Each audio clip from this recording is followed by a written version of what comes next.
की जनतेने खास करून तुळजापूरच्या बाबतीत जे विरोधक कुटील कारस्थान करून षडयंत्र करून बदनामी करत होते त्याला प्रचंड असा चपराक हे जनतेने मायबाप जनतेने दिलेला आहे।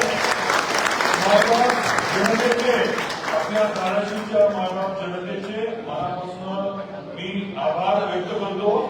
हे ऋण आम्ही कधीच फेडू शकणार नाही, आपण कधीच फेडू शकणार नाही, परंतु आपली सर्वांची जबाबदारी आता वाढली आहे।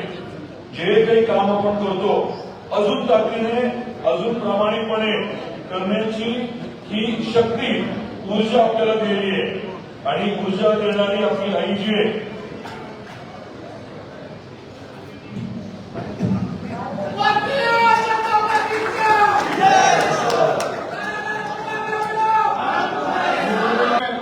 या जिल्ह्यामध्ये नगरपालिका क्षेत्रामध्ये मिळालेला विजय हा सरळ धाराशिवकरांच्या जनतेने दिलेला प्रचंड मोठा आशीर्वाद ज्याला धाराशिवच्या पाठीशी आहे। मी राणादादांना विनंती करतो की आपण या ठिकाणी जनतेचे आभार मानावे।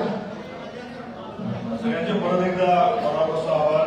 भारतीय जनता पार्टीचा, भारतीय जनता पार्टीचा